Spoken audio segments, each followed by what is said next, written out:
하나님께서 우리에게 주시는 말씀 함께 보도록 하겠습니다. 신약성경 마태복음 16장입니다.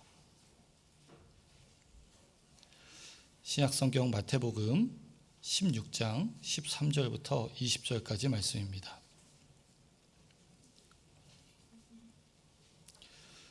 마태복음 16장 13절부터 20절까지 말씀.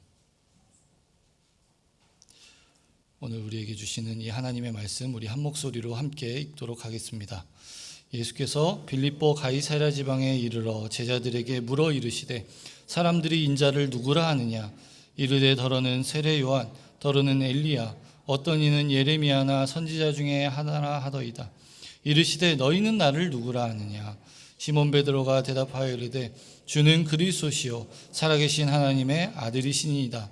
예수께서 대답하여 이르시되 바요나 내가 복이 있도다. 이를 내게 알게 하니는 혈육이 아니요 하늘에 계신 내 아버지이시니라. 또 내가 내게 이르노니 너는 베드로라. 내가 이 반석 위에 내 교회를 세우리니 음부의 권세가 이기지 못하리라. 내가 천국의 열쇠를 내게 주리니 내가 땅에서 무엇이든지 매면 하늘에서도 매일 것이요 내가 땅에서 무엇이든지 풀면 하늘에서도 풀리리라 하시고 이에 제자들에게 경고하사 자기가 그리스도인 것을 아무에게도 이르지 말라 하시니라. 아멘. 함께 읽으신 이 말씀 가지고 담임 목사님 나오셔서 나는 너에게 무엇이니? 라는 제목으로 말씀 전해주시겠습니다. 할렐루야. 오늘도 같이 예배하신 여러분 위에 하나님의 은혜가 넘치기를 주의 이름으로 축원합니다. 5월 6일 행사에 대해서 여러분들이 이것저것 고민을 하시는 분이 혹시 계실 것 같습니다. 그렇죠? 갈까 말까. 오시는 게 신상이 좋습니다. 그러니까 여러분들이 5월 6일 날 꼭 오도록 하세요. 저희 교회가 개척에서부터 지금까지 계속 매년 놓치지 않았던 것이 친구들 가족 페스티벌입니다. 저희 교회가 여러분 보시다시피 다른 프로그램 별로 없습니다. 예배드리고 소그룹하고 그리고 기도하고 다른 교회처럼 이런저런 행사하면서 우리들이 여러분들을 부르지 않아요. 그렇죠? 왜 그래요? 왜 그래요? 다른 교회처럼 왜 우리 교회는 뭐 이것저것 안 하냐 뭐 그러잖아요. 왜 그래요? 안 한 이유가 있어요. 여러분들이 예배 잘 드리고 하나님 말씀 배운 대로 그 말씀 가지고 일상의 삶을 열심히 살아내라고 그런 거예요. 맞아요? 불만이에요? 우리의 삶의 포인트는 교회에 있는 것이 아니라 일상에 있습니다.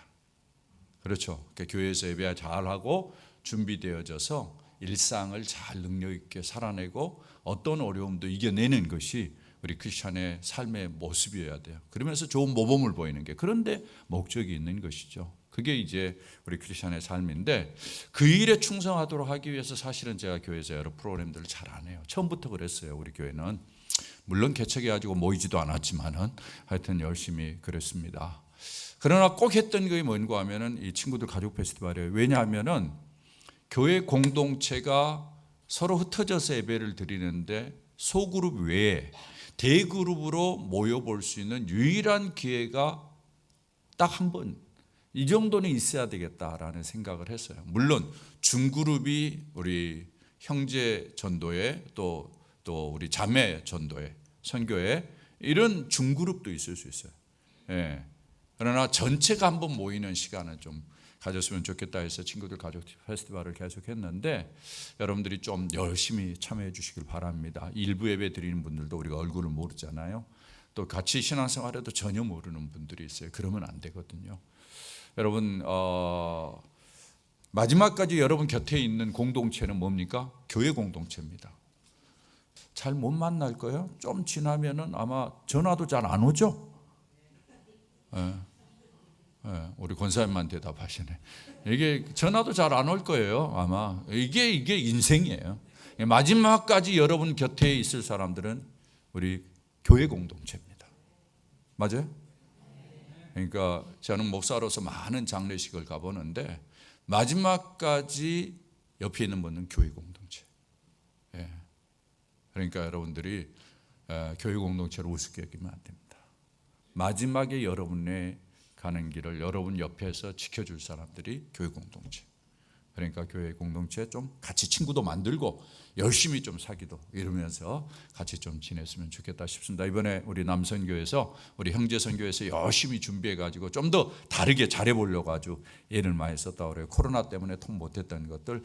또 학교가 실내 체육관이 됐어요. 저는 실내 체육관 사용하는 거 너무너무 좋아하거든요. 근데 빌려주질 않아요. 근데 이거 어떻게 빌렸어요? 기적 중에 기적입니다. 제가 목사들하고 이야기를 했어요. 그랬더니 빌려주질 않는답니다, 이게. 근데 어떻게 이분이 빌려주기로 됐어요? 우리가 잘해서 계속 좀 사용할 수 있도록 그렇게 우리가 노력했으면 좋겠다 싶어요. 그래서 여러분들 고민하지 말고 5월 6일 날은 꼭 오세요. 대답을 안 해요, 아직도. 딱 해가지고 1시에 딱 끝낼 거예요. 그리고는 점심 먹고 끝. 거기서 와서 교회에서 점심 먹고 딱 끝날 겁니다. 그러니까 오후 시간은 여러분이 또 쓸 수 있으니까 그렇게 하시고 여러분들이 같이 해주시면 대단히 감사하겠습니다. 제가 오늘 여러분과 함께 나눌 말씀의 제목을 이렇게 잡았어요. 나는 너에게 무엇이니? 여러분 어디서 들어본 말투 같지 않아요? 나는 너에게 무엇이니? 우리 나이 들어서 잘 모르신 분들도 계실 터인데 요즘 젊은 우리 자매들이 남편들에게 하는 질문 중에 하나가 이 질문입니다. 나는 당신에게 뭐야? 이런 질문 많이 한다고 그러죠. 들어보셨어요? 아닌가? 우리 자매들은 상당히 순종형이어가지고 또 늘 이렇게 잘 맞춰가는 형이어서 그런 질문을 안 하는 것 같은데 많은 사람들이 이런 질문을 한대요. 난 당신에게 도대체 뭐야? 예전 부부들은 사실은 이런 질문을 하지 않았습니다. 그러나 요즘 이제 젊은이들은 이런 질문을 해요. 솔직하게 이야기를 하는 거죠. 왜 이런 질문을 할까? 아마 제가 봤을 때는 부부로서의 아내로서의 정체성을 좀 더 확보하기 위해서 이런 것을 모르면 내가 도대체 이 아내로 살아가는 것이 뭔지에 대한 의미가 없는 거예요. 그래서 이런 것들을 좀 더 분명히 하기 위해서 자꾸 물어보는 이유가 뭐예요? 사람들이 이것저것 이야기하지만 별로 믿을 수가 없다라는 이야기죠.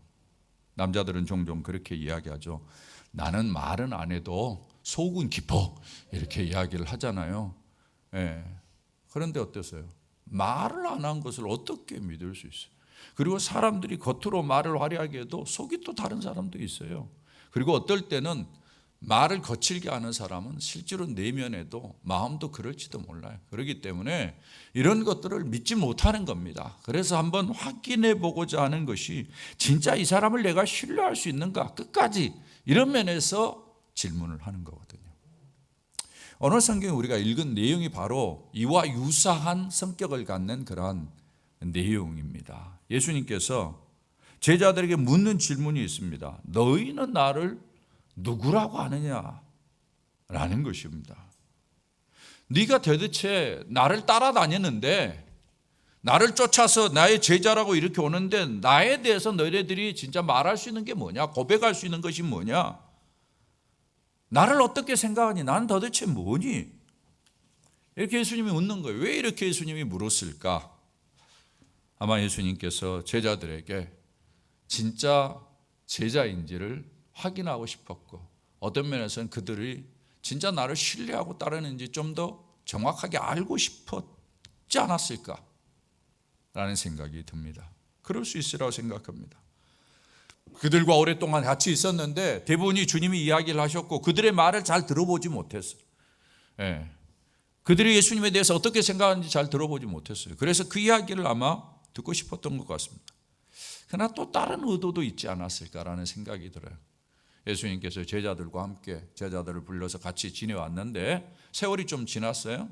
얘네들이 알아야 될 것을 알고 터득해야 될 것을 터득하면서 나의 제자로 더 든든히 있어야 되는데 도대체 어느 위치에 서 있는지 잘 모르는 거예요. 그러니까 어느 정도 성숙했는지 어느 정도 사람이 됐는지를 잘 분간을 못하는 거죠. 예수님이 잘 모르겠어요.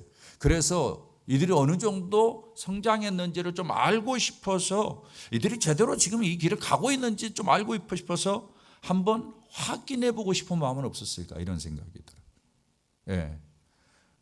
제가 우리 개척을 해가지고 우리 성도들을 뭐 열심히 하나님 말씀을 가지고 꼴을 먹이고 훈련도 시키고 그러지만 제 마음속에 늘 불안한 것이 있다고 그랬죠. 예, 뭐라고 그랬어요? 얼만큼 성장했을까? 이게 늘 불안해요. 제가 얼마나 예수님을 닮아갔을까? 늘 불안하거든요. 제가 하나님 앞에 섰을 때 하나님, 저 성도 저에게 붙여주셨는데 제가 이만큼 도왔습니다. 저 성도 이렇게 잘 자라서 성숙했습니다. 주님 참 좋으시죠.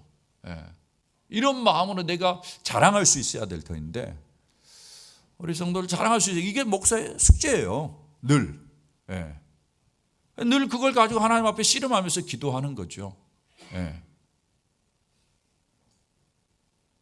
알고 싶은 거예요.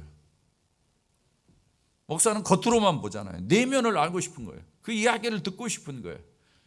제가 이제 제자 훈련을 하면서 또 이야기를 들으면서 많이 격려를 얻고, 또 여러분들이 신앙생활 하는 주일날 예배 오는 거, 또 예배 와서 이렇게 성도들과 어울리는 거, 이런 걸 보면서 저는 이제 어느 정도 파악을 하는 거죠.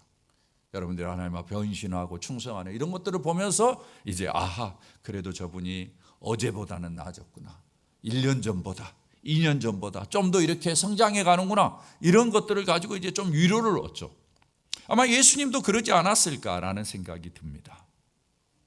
이것이 오늘 본문의 내용이에요. 이 본문의 내용을 좀 더 이렇게 정확하게 좀 이해할 필요가 있어서 여러분에게 제가 주보의 앞면에 보면은 이제 설교를 메모할 수 있는 용지에 드러났는데, 이번 문제를 보면은 몇 가지 질문이 던져져 있어요. 제가 이 질문에 따라서 좀 말씀을 드리도록 그렇게 하겠습니다. 먼저 장소가 어디인가? 오늘 본문의 장소가 어디라고 성경에 언급되어 있습니까? 13절에 빌립보 가이사라 지방이다라고 이렇게 이야기를 하고 있습니다. 오늘 본문에서는 장소가 아주 중요합니다.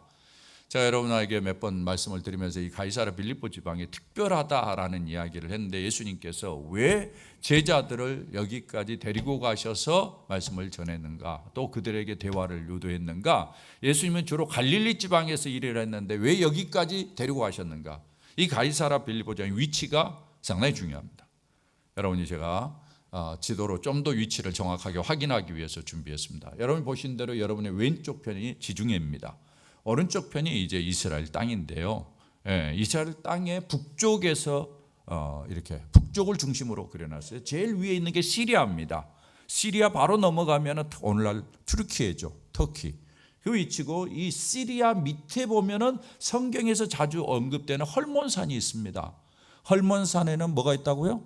만년설이 있다고 들어보셨죠? 거기에 늘 눈이 있어요. 늘 눈이 있어가지고 그 눈이 녹아가지고 땅에서 솟아나는 곳이 어디라고요? 그 밑에 거기에 케이사라 필리피라고 되어 있잖아요. 여기에 가이사라 빌립보예요. 그러니까 그 밑에서 산에 있던 눈이 녹아가지고 물이 솟는 거예요. 그러니까 물이 여기서부터 시작됩니다. 그래서 여기를 이제 이스라엘로 따지면 단 지역에 속해요. 단. 여러분 성경에 보면 단지파라고 들어보셨죠? 그 단 지역이에요. 여기에 물이 아주 많습니다. 폭포도 있어요. 그래가지고 이 물이 계속 흘러가는데, 여기 점선으로 가운데 그려진 그 점선을 따라서 쭉 내려오면 호수가 하나 있고, 제일 밑에 있는 호수가 뭐예요? Sea of Galilee. 이게 이제 갈릴리 호수예요. 여기까지 요단강을 따라서 쭉 내려오는 거예요. 그래서 갈릴리 호수에서 멈추고, 그리고는 계속 밑으로 가다가 사회로 이렇게 이어져 가는 거예요. 그러니까 예수님은 지금 갈릴리 주로에 여기에서 활동을 했어요. 근데 어디까지 올라간 거예요? 저 가이사라 빌립보 지방까지 올라간 거예요. 근데 이 가이사라 빌립보 지방이 이제 특징이 있습니다. 여기에 물이 솟아나니까, 사막지대에 물이 솟아나니까 뭐가 형성되는 거예요? 리조트가 형성이 되는 거예요. 휴양지가 형성이 되는 겁니다. 그래서 당대에 가장 파워가 있는 로마가 그 지역을 차지하게 되는 거죠. 그래서 로마 사람들이, 돈 있는 사람들이 다 여기에 와요. 돈 있는 사람들이 오니까 군대도 오는 거죠. 그래서 군대가 주둔해 있는 것이에요. 근데 로마 사람들이 오면 뭐가 같이 온다고 그랬어요? 제가 종종 했죠. 뭐가? 신이 같이 와요. 신이. 로마는 다 신론이에요. 그 배경이기 때문에 로마 사람들은 전부 다, 모든 사람들이 신을 가지고 있어요. 그래서 신을 가져다가 여기에다가 세팅을 해놨는데, 그 장면을 한번 보시길 바랍니다. 지금은 다 사라져버리고 흔적만 남아있는데, 저 뒤에가 큰 돌산입니다. 돌산 밑에 지금 밑에 건물이 있잖아요. 그렇죠? 하얀 건물. 이게 전부 다 신전이에요. 이게 고고학적인 자료에 의해서 이제 이렇게 되었을 것이다라고 이렇게 복원은 안 했습니다만은 이렇게 이제 가상의 그림을 그려 넣어 놓은 거예요. 여기 보면 제일 중앙에 콜트 오브 펜이라는 것이 있어요. 예. 펜 신전, 템플 오브 제우스, 제우스의 신전, 이런 것들이 있어요. 예. 그러니까 여기에 지금 적게 보입니다만 당시에는 얼마나 컸는지 모릅니다. 예. 수많은 신들을 여기에다 뒀는데 오늘날에는 이제 어떻게 되는 거냐 한번 보시죠. 이렇게 돼 있어요. 이런 형식인데 지금 여러 보시면은 중간중간에 구멍이 뚫어져 있잖아요. 그리고는 아치형으로 이렇게 다 데코레이션이 돼 있죠. 이게 뭔가 하면 여기에 신을 하나씩 놓는 겁니다. 신을 하나씩. 이게 저 바위산 아까 봤잖아요. 뒤에 큰 바위산 전체에 이런 구멍이 뚫려 있어요. 이게 얼마나 많은 신을 여기다 갖다 놨습니까? 이게 가이사랴 필리포 지방이에요. 그러니까 세상의 모든 신이 모여 있는 곳에 예수님께서 제자들을 데리고 갔어요. 가서서 야 신들 봐라, 이 엄청나지? 이거 봐봐 한번. 주님께서 이걸 보여주면서 너희는 나를 누구라 하느냐, 이렇게 묻는 거예요. 예수님의 의도가 어디 있을지 여러분들이 한번 상상해 보시길 바랍니다. 그 다음 질문에 보면 예수님께서 한 질문이 있습니다. 오늘 성경에 먼저 13절 하반절에 보면 사람들이 인자를 누구라고 하느냐 주님께서 제자들에게 묻고 난 다음에 그 다음에 사람들이 이야기하기를 제자들이 세례 요한, 더러는 엘리야, 에레미야. 세례 요한은 예수님 전의 사람이고 엘리야, 에레미야는 구약시대. 여러분이 이사야서, 그 다음에 에레미야서, 그 다음에 이제 사무엘상 이런 책들을 보면은 엘리야 선지자가 나오고 에레미야 선지자가 나오잖아요. 선지자 중에 하나입니다 라고 그렇게 사람들이 이야기한다는 거예요. 사람들이 예수님을 제대로 모르는 거죠. 그래서 예수님께서 여기서 15절에 다시 질문을 합니다. 너희는 나를 누구라고 하느냐? 너희들이 알고 있는 내가 누구냐? 대부분의 많은 사람들이 예수를 선지자 중에 한 사람으로 알고 있는데 너희는 나를 누구라고 하느냐? 왜 주님이 이런 타이밍에 이런 질문을 했을까? 제가 봤을 때는 성경은 이야기하지 않습니다. 그러나 유추할 수 있어요. 이 성경 바로 뒤로 넘어가면은 예수님께서 십자가를 향해서 가는 길이 나옵니다. 예수님께서 고난의 길로 들어서는 거예요. 그러니까 고난의 길로 들어서면 제자들과 함께 교육하고 가르치는 이러한 시간들이 별로 없는 거죠. 그러니까 중요한 모멘트, 어떤 전환점을 가져야만은 이러한 상황 속에서 제자들에게 분명한 신앙관을 갖도록, 예수에 대해서 정확히 알도록 하기 위해서 주님께서 이 질문을 하는 거예요. 그리고 이 질문을 기초로 해서 그들이 앞으로 어떻게 살아야 될 것인지, 어떻게 그들이 이 위기들을 헤쳐나갈 것인지를 주님이 사실은 의도하고 이 질문을 하셨다라고 그렇게 우리가 상상할 수 있을 것 같습니다. 그 다음에 베드로가 이 일에 대해서 대답을 합니다. 어떻게 대답을 하는 건지 16절입니다. 우리 다 같이 한번 읽어볼까요? 시작. 시몬 베드로가 대답하여 이르되 주는 그리스도시요 살아계신 하나님의 아들입니다 라고 이야기해요. 여기 보세요. 주는 그리스도시요. 여기 주라고 그래요. 주는 뭐 일반적으로 그렇게 이야기할 수 있어요. 스승이니까. 근데 여기에 중요한 말은 그리스도라는 말이에요. 그리스도라는 본래 의미는 anointing man, 기름 부음 받은 자라는 뜻이에요. 기름 부음 받은 자는 구약 시대에 세 종류의 사람들만 기름을 받았어요. 왕으로 세워질 때, 제사장이 될 때, 선지자로 임명될 때, 이 세 사람만 기름을 부었어요. 근데 여기에 그리스도라는 말은 구원자라는 말이에요. 메시아랑 똑같은 말이에요. 예수님이 그리스도다라는 이야기는 당신은 왕이시고 당신은 제사장이고 당신은 선지자입니다. 당신은 세상을 다스리는 분이고 당신은 하나님 앞에 죄인들을 연결하는 분이고 당신은 진리를 우리에게 선포해 주는 분입니다. 그래서 당신이 구원자입니다. 이 말이 그리스도라는 말 속에 담겨져 있는 거예요. 여러분 이해가 되시겠어요? 이 말을 잘 알으셔야 돼요. 왜냐하면 우리도 이 고백을 해야 되니까.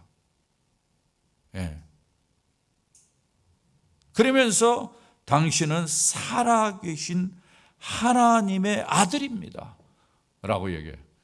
아주 중요한 이슈입니다. 하나님이 죽지 않고 살아계시고 당신은 바로 하나님의 아들입니다 라는 말 속에 당신이 바로 하나님입니다. 당신이 바로 진정한 신입니다. 이 고백을 하는 거예요. 베드로는 수많은 신들 앞에서 바로 당신만이 참 신입니다. 당신만이 진정한 구원자입니다. 당신만이 왕입니다. 당신만이 제사장이고 당신만이 선지자입니다. 라는 이 고백을 하고 있는 것이죠. 이 말이 예수님에게 너무 좋았습니다. 그래서 예수님께서 어떡합니까? 베드로를 칭찬합니다. 예수님의 반응이 그 다음에 나와요. 17절에 보면 뭐라고 이야기해요? 예수께서 대답하여 이르시되, 다 같이요, 바요나 시몬아 네가 복이 있도다. 이를 내게 알게 한 이는 혈육이 아니요 하늘에 계신 내 아버지시니라. 복이 있다고 칭찬하면서 중요한 건 뭔가 하면 이 정보조차도 깨달을 수 있었던 것은 네 자신이 아니고 누구라고 이야기합니까? 하나님 아버지가 너로 하여금 깨닫게 했다라는 이야기를 주님께서 하십니다. 그러면서 18절 19절에 계속해서 주님이 말씀하셔요. 너는 베드로라. 내가 이 반석 위에, 베드로는 본래 이름이 반석이잖아요. 게바. 베드로라는 이름, 이 반석 위에 내 교회를 세우리라. 여기 이 반석이라는 말을 제가 한두 번인가 여러분에게 말씀을 드렸는데 천주교는 오해를 했어요. 그래서 이 반석을 베드로라고 하고 베드로가 교회의 첫 번째 교황이라고 이야기합니다. 그래서 베드로 성전도 짓고 그랬어요. 그러나 그건 잘못한 거예요. 여기에 베드로 개인에게 한 것이 아니고 베드로 개인 위에다가 교회를 세우겠다라는 이야기가 아니에요. 여기에 예수님이 말한 것은 바로 베드로가 한 신앙 고백, 주는 그리스도시요 살아계신 하나님의 아들입니다라는 그 고백 위에다 교회를 세우겠다라고 이야기를 해요. 그래서 교회는 어떻습니까? 교회는 예수 그리스도를 주로 고백하는 사람들이 다 모이는 거예요. 신앙 고백을 같이 하는 사람들이 모여 있는 곳이 교회예요. 여러분, 교회는 조직체가 아닙니다. 교회는 건물이 아니에요. 교회는 그냥 예수 그리스도를 주로 고백하는 사람들이 모여 있는 곳이에요.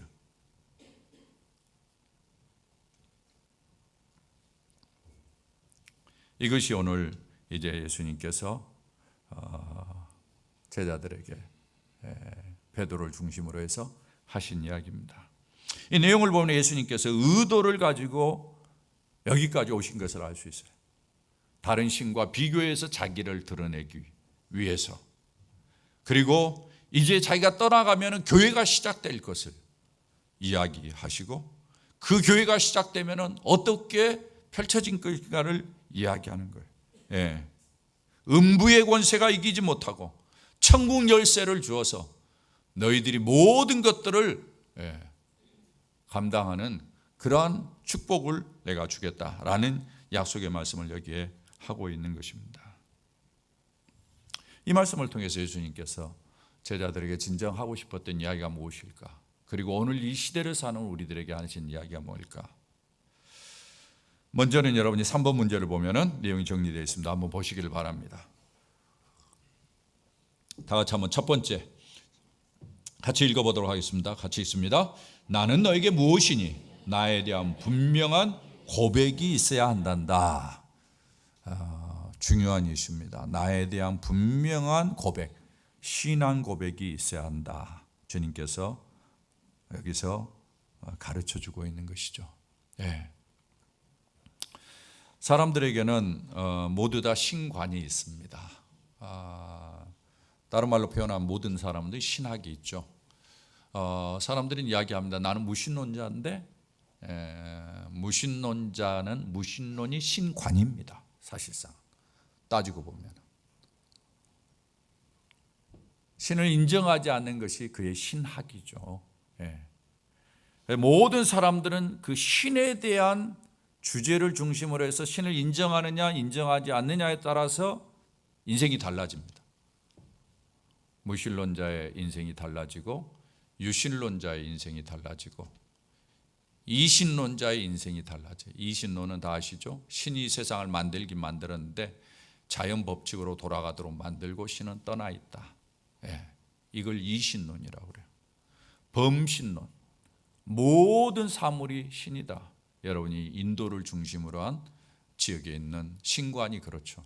그래서 동물을 섬기고 소나 이런 것들을 섬기면서 신으로 여기고 살아가는 거예요. 세상의 곳곳에 이러한 신관이 없는 사람이 없어요. 그들은 그런 신관을 가지고 나름대로의 자기의 신앙의 고백을 하면서 그 믿음의 기초에서 인생을 살아갑니다. 크리스천은 이것과는 다르게 예수 그리스도에 대한 신앙의 고백을 가지고 살아가는 사람이에요. 주님께서 오늘 본문에서 제자들에게 너희는 나를 누구냐고 물을 때 너희들이 분명한 신앙의 고백을 가지고 살아야 된다라는 이야기예요. 저는 오늘 예수님께서 이 자리에 오신다면 그렇게 물어보실 것 같아요. 나는 너희들에게 누구냐? 너희들이 나에게 와서 예배도 드리고 너희들이 나를 섬긴다고 하면서 교회도 모여서 이렇게 저렇게 활동도 하고 그랬는데 나는 도대체 너에게 누구냐? 라고 묻는 거죠. 여러분, 예수님은 여러분에게 무엇입니까? 여러분 인생을 살면서 한 번 정도는 고민을 하셔야 될 겁니다. 나는 교회 다니는데 예수님은 나의 구원자지. 물론 그렇습니다. 그렇게 고백한다면 그 고백이 여러분의 삶을 컨트롤해야 돼. 여러분의 삶을 리딩해 가야 돼. 내가 예수님을 향해서 그리스도라고 이야기를 했으면 예수님을 그리스도라고 고백하는 만큼 내 인생이 그렇게 움직여져야 돼요. 예수님을 그리스도라면 예수님이 왕이시다. 그렇기 때문에 예수님이 나를 인도하시고 나를 지키시고 왕처럼 보호하시고 나를 먹이시고 그런 분이다라고 믿고 사는 거예요. 그렇게 믿고 살 때 우리 안에 진정한 평안이 있죠. 할렐루야. 그런데 예수 그리스도를 그리스도라고 고백하면서도 왕이시라고 하면서 그게 나와 상관이 없어. 그건 도대체 예수 그리스도가 나에게 뭐냐? 이렇게 질문을 할 수밖에 없는 것이죠. 예수 그리스도가 나에게 제사장이다. 나의 모든 죄악을 하나님 앞에 가지고 가서 다 용서하시면서 나를 구원하시는 분이다 라고 생각하면 예수 그리스도를 그렇게 고백하면 내가 아무리 잘못했어도 주님이 다 용서하신 줄 믿습니다 하고 다시 주님 앞에 돌아와서 회복하고 회복된 인생으로 다이나믹하게 인생을 살아가는 거예요. 맞습니까? 그렇잖아요. 예수님이 나의 선지자입니다 라고 고백을 한다면 선지자는 하나님의 말씀을 우리에게 전해주는데 예수님이 나에게 진리를 전해주면 그렇습니다. 예수님이 하신 말씀이 진리입니다. 그 말씀대로 살 때 인생은 행복할 수 있습니다. 그 인생은 복이 됩니다. 내가 그 말씀 붙잡고 살겠습니다 라고 다짐하고 그 말씀에 순종하며 살아가기를 다짐하면서 결정하고 그렇게 인생을 사는 것이 예수 그리스도를 그리스도라고 고백하는 사람의 삶이에요. 오늘 주님께서 이 본문을 통해서 우리에게 이야기하는 거 그래요. 너희들이 이런 고백을 가지고 살아야 된다. 사랑하는 여러분, 오늘 여러분이 예수님을 나의 왕, 나의 제사장, 나의 선지자로 고백하고 그분을 통해서 내가 보호를 받을 수 있다는 것을 확신하고 그분을 통해서 나의 죄의 문제가 해결되어져서 나의 영혼의 문제가 해결될 수 있다는 걸 고백하고 그분을 통해서 진리를 알고 바른 길을 살아갈 수 있다는 것을 확신하면서 그분을 고백하고 신앙하면서 인생을 살아가는 축복이 있기를 주의 이름으로 부탁을 드립니다. 이게 가장 중요한 이슈예요. 이걸 놓치지 말아야 돼요. 오늘날 많은 크리스천들이 예수 그리스도를 이렇게 고백하지 않아요. 그래서 예수 그리스도를 도덕주의자나 성인 중에 한 사람으로 그렇게 고백하면서 신앙생활해요. 여러분 사회에서 예수를 믿는다고 하면서도 이런저런 이야기하는 사람들 잘 보게 될 거예요. 그런 사람들의 중심에 진짜 저들은 예수 그리스도를 누구라고 말하는지 따져봐야 돼요. 따져봐야 돼요. 다 예수를 이야기한다고 해서 오늘 이야기한 예수는 그리스도시요 하나님의 아들입니다라고 고백하는 거 아니에요. 성인 중에 한 사람으로 이해하는 사람들이 태반으로 많아요. 우리 가운데는 그런 분이 하나도 없기를 바라고 진심으로 예수 그리스도를 주로 고백하고 그렇게 살아셔야 돼요. 이 고백이 아주 중요합니다. 고백에는 자기의 신념이 들어있죠. 자기의 믿음이 들어있죠. 옛날에 1990년대 때 각 회사가 비전 스테이트먼트, 회사의 목적, 그 다음에 가치 이런 것들을 글로 썼어요. 그래가지고 회사에서 다 그런 것들을 이렇게 읽고 그러지 않았습니까? 오늘날에도 그런 회사가 있으리라 생각합니다. 그런 고백하는 것이 뭐예요? 다 그런 고백을 통해서 이렇게 이제 의식화를 시키는 거죠. 회사를 위해서 더 헌신된 사람을 만드는 거예요. 이게 말의 고백이 그만큼 중요하다라는 거예요. 신앙의 고백은 뭐 말할 것도 없습니다. 여러분들이 혹시라도 느슨해지면은 다시 이 신앙의 고백을 하면서 주님이 우리에게 풀어주신 놀라운 은혜를 붙잡고 여러분이 인생을 살아가십시오. 그러면 여러분 결코 실패하지 않는 인생이 되라고 저는 확신합니다.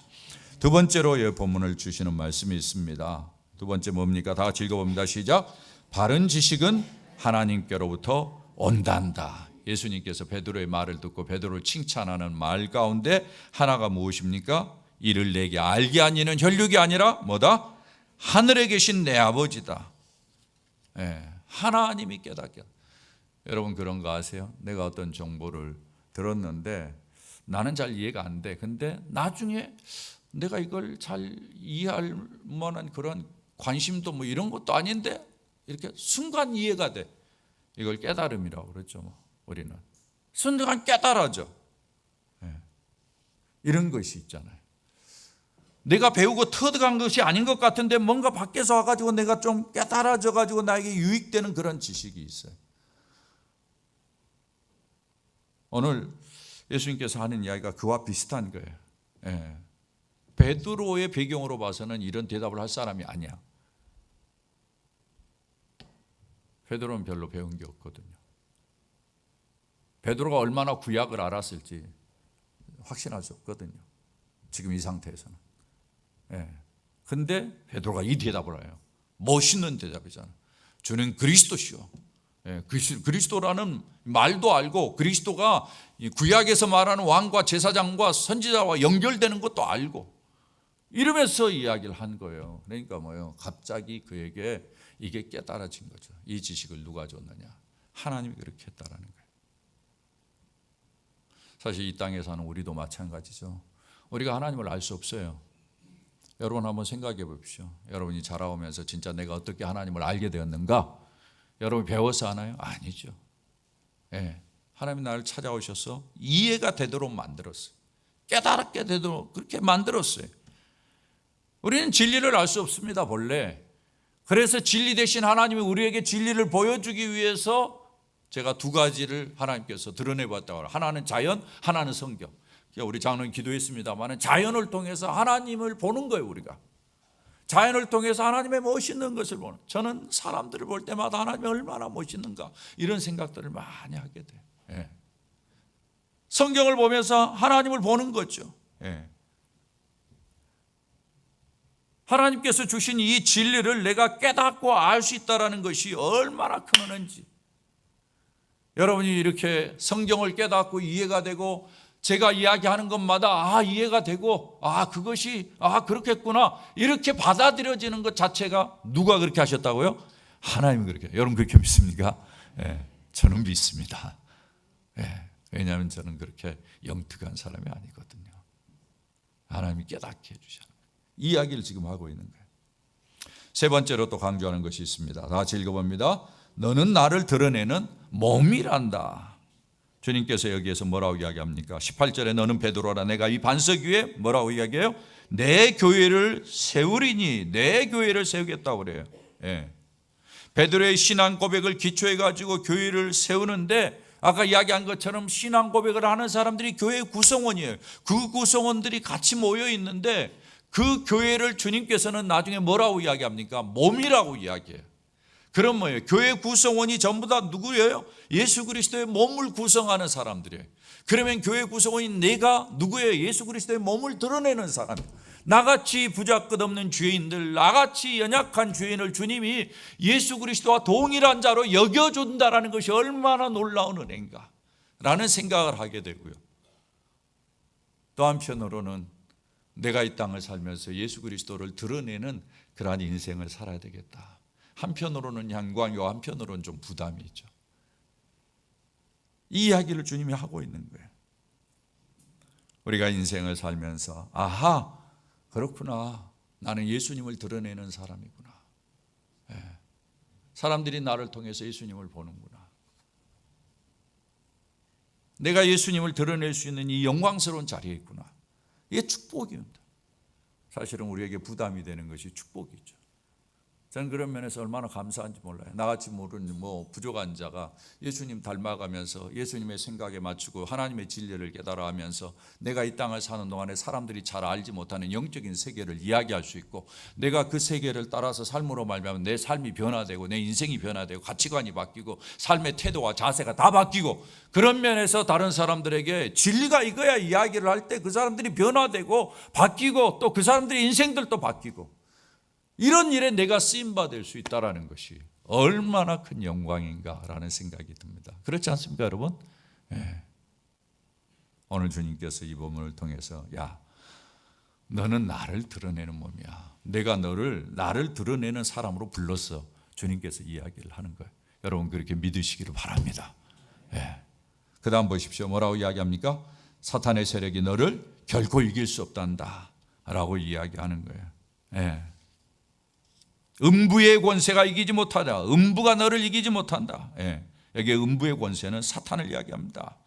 우리는 이 땅을 사는 동안에 이 사탄의 공격에 노출되어 있어요. 사탄의 미혹과 사탄의 유혹에 노출되어, 좀만 정신 못 차리면 금방 넘어지는 거예요. 주님께서 이야기합니다. 그러나 그 세력이 너를 결코 이길 수 없다. 예. 교회 구성원이 우리를 사탄이 공격해요. 여러 모양으로 공격합니다. 그러나 이길 수 없어요. 사람들은 교회를 보면서 교회가 참 어떤 면에서는 교회의 권위를 잃어버리고 교회가 사람들한테 손가락질 당하는 모습을 보면서 교회는 소망이 없다라고 이야기를 하죠. 결코 그렇지 않습니다. 교회는 쓰러져 가는 것 같지만은 그 교회는 주님의 교회입니다. 할렐루야. 사탄이 목회자를 유혹해요. 아주 교회를 쓰러뜨리려고 그래요. 사실은 교회는 순식간에 쓰러집니다. 사탄이 그걸 알아요. 이렇게 많이 모여 있는 것 같잖아요. 그러나 목사를 칩니다. 그리고 교회 리더십을 쳐요. 그래가지고는 시험에 들게 만들어요. 그러면 교회 다 뿔뿔이 흩어져 버립니다. 이런 교회가 태반이에요. 그런데 여기에 성경이 이야기하기를 너를 사탄이 음부의 권세가 이길 수 없다. 그런데 이것은 상당히 중요한 것을 전제로 하는 거예요. 뭔가 하면은 신앙 고백을 전제로 하는 거예요. 베드로의 신앙 고백이 있는 교회를 사탄이 이길 수 없는 거예요. 그러나 그 신앙 고백이 없는 무리가 모여 있는 것은 사탄이 장난해요. 맞습니까? 여러분 교회에서 그래서 가장 중요한 게 이 신앙 고백을 하면서 예수 그리스도를 그리스도요, 왕이요, 선지자요, 제사장으로 분명히 믿는 사람들이 든든히 서 있을 때 교회가 건강한 줄 믿으시기를 부탁을 드립니다. 그래야 어떤 공격이 와도 그런데 유혹해서 넘어지지 않아요. 흔들리지 않아요. 그러니까 좀 어려워도 그래. 그래도 주님께서 다 알아서 하실 것이다. 이런 마음으로 참고 인내하고 그렇게 걸어가는 교인들이 있을 때 교회는 든든하게 가는 거예요. 마지막으로 이야기하는 것이 있습니다. 너에게는 내가 가진 권세가 있단다. 여기 보면은 천국 열쇠에 대해서 이야기를 합니다. 이 땅에 살면서도 이 땅에서 매면 매이고 풀면 풀리는 그런 이 땅에 우리에 의해서 연결을 받는, 이게 뭘 이야기할까? 어떤 권세를 이야기할까? 먼저는 예수님처럼 죄사함을 선언할 수 있는 것을 이야기해요. 성경 본문에서 이야기하는 것은 죄사함이에요. 예. 우리가 이 땅에 살면서 사람들이 예수를 믿고 참으로 구원을 받았을 때 그들을 향해서 당신의 죄는 다 용서받았습니다 라고 선언할 수 있는 거예요. 이게 우리에게 주어진 특권이에요. 권세예요. 동시에 이 권세는 뭘 이야기를 하는가 하면은 우리가 더 넓게 영향력을 끼칠 수 있다는 그러한 의미를 담고 이야기하는 것입니다. 우리가 예수를 믿게 만들고 사람들을 전도해 가지고 주님 앞으로 오도록 만들면은 그들에게 당신은 용서받았습니다 라고 이야기를 하고 당신은 이제 하나님의 자녀입니다 라고 이야기했을 때 그 사람들이 또 가서 다른 데 가서 또 다른 영향력을 끼쳐요. 이렇게 확대되는 것을 여기에 암시하고 있는 거예요. 제가 어제 여러분들에게 편지를 하나 보냈습니다. 여기 우리 집사님께서 한 분을 놓고 기도하는 거예요. 그 기도하는 그러한 과정에까지는 거기에는 권세가 없는 것 같아요. 네. 아무런 권세가 없어 보여요.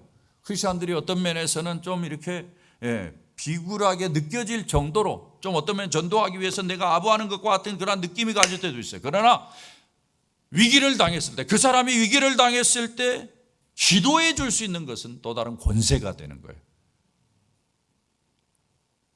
제가 기도해 줬어요. 그 기도는 권세 있는 기도예요. 여러분 그렇게 생각하지 안 됩니까?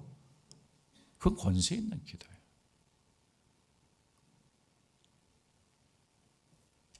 그래서 그 기도를 통해서 영향을 주는 거죠. 하나님이 그렇게 우리를 사용하는 겁니다. 사랑하는 여러분, 우리는 단순히 교회 생활을 하는 것이 아닙니다. 우리는 교회 생활만을 하는 사람들이 아니에요. 우리는 신앙의 고백을 가지고 교회 생활을 하는 사람들이에요. 이게 중요한 거예요. 우리의 교회 생활에는 무엇에 기초해야 되는 신앙의 고백이 있어야 돼요. 혹시 이 자리에 앉아 있으면서도 여러분 신앙의 고백이 없다면 오늘 이 시간 주님께서 여러분을 깨우쳐 주셔서 이런 신앙의 고백을 가질 수 있도록 은혜 주시기를 주의 이름으로 부탁을 드립니다. 어떤 고백이냐? 예수 그리스도는 왕입니다. 예수 그리스도는 제사장입니다. 예수 그리스도는 선지자입니다. 이건 두 가지 의미를 가져요. 그렇습니다. 예수 그리스도가 왕이기 때문에 예수 그리스도가 나를 지키시고 보호하시고 돌보실 것입니다. 나를 인도할 것입니다. 나는 염려가 없습니다. 이렇게 반응하는 거예요. 이런 확신을 갖는 거예요. 그래 예수 그리스도가 제사장이기 때문에 내가 잘못해서 죄를 범해도 주님이 다 용서하시고 나를 구원하실 것입니다. 이 확신을 가지면서 주님을 쫓아가는 거예요. 네. 그 고백이 없는 사람은 잘못할 때 불안에 떨 거예요. 그러나 그 고백이 있는 사람들은 용서하는 믿고 그리고는 다시 회복되어져서 주님을 믿어요. 네. 예수 그리스도는 선지자입니다. 그러면은 늘 다른 데 가서 진리를 찾으려고 하지 않냐고 예수 그리스도에게서 진리를 찾고 그 말씀에 순종하려고 그래요. 그것이 인생이 복이라는 것을 알고 살아가는 거예요. 동시에 예수 그리스도는 왕이라고 이야기한 사람이 이 땅을 왕처럼 살아가는 거예요. 이 땅에 나를 통해서 주님이 세상을 다스리신다. 내가 지금 하는 일들을 통해서 주님의 영광을 나타낸다. 이런 고백을 가지고 살아가는 사람은 왕처럼 사는 거죠. 나를 통해서 다른 사람을 구원하고 나를 통해서 다른 사람을 주님 앞으로 인도하고 나를 통해서 다른 사람이 죄 용서를 받도록 주님께서 나를 사용하신다 라는 확신을 가지고 인생을 사는, 나를 통해서 부족하지만 나에게 진리를 담아주셨는데 내가 진리를 선포하고 진리를 이야기하고 다른 사람들이 바른 삶으로 돌아올 수 있도록 그런 중요한 역할을 나에게 맡기셨다. 이런 고백을 하면서 살아갈 때 그 인생이 얼마나 부유하겠습니까? 두 가지 측면, 예수 그리스도가 왕이고 예수 그리스도가 진정 제사장이고 선지자라는 것을 믿고 그렇게 고백하면서 그걸 의지하면서 사는 것, 그리고 이 땅을 살면서 동시에 왕으로 살고 제사장으로 살고 선지자로 살면서 내가 만나는 사람들마다 부욕해 하고 하나님의 나라가 이 땅에 편만하도록 하는 그러한 역할을 하면서 살아가는 것이 크리스천입니다. 할렐루야. 여러분이 그렇게 살아갈 수 있기를 부탁을 드립니다. 최근에 이 신앙 고백과 연관된 아주 훌륭한 이야기가 있어서 제가 여러분에게 소개하고 말씀을 마치려고 합니다. 바로 얼마 전에 골프 왕제에 등극한 미국의 그룹 프로골퍼 스코니 세플러라는 사람이에요. 여러분은 타이거 우즈만 기억할 터인데 이 마스터스 대회에서 통산 두 번째 대회에 우승을 했습니다. 제가 잠깐 TV에서 봤는데 그분이 이런 이야기를 했어요. 아내가 임신 중인데 아내가 임신 중에서 산통이 오면 나는 경기를 포기하고 가야 된다라고 이야기를 한 사람이에요. 그래서 내가 참 흥미롭게 들었어요. 그래서 이분을 좀 살펴봤어요. 그랬더니 이분이 진짜 좋은 크리스천이에요. 이분이 경기를 마치고 나서 언론과 인터뷰를 했는데 인터뷰에 이런 말을 했어요. 들어보세요. 나는 창조주 하나님과 그의 계획하심을 믿습니다. 나를 가장 잘 정의하는 것은 나의 믿음입니다. 나는 하나님께 내가 이번 대회를 통해 최선을 다해 경쟁하고 하나님께 영광을 돌리는 것을 원하셔서 나를 이 자리로 부르셨다고 믿습니다. 여러분 놀랍지 않아요? 자기가 있는 자리가, 여러분 한번 생각해요. 여러분이 무엇을 하든 어떤 일을 하든 여러분이 있는 자리에 하나님이 하나님의 영광을 드러내기 위해서 여러분을 그 자리로 부르셨다고 믿습니까? 이건 그렇게 믿는 거예요. 이게 뭐예요? 하나님을 왕으로 인정하는 거죠.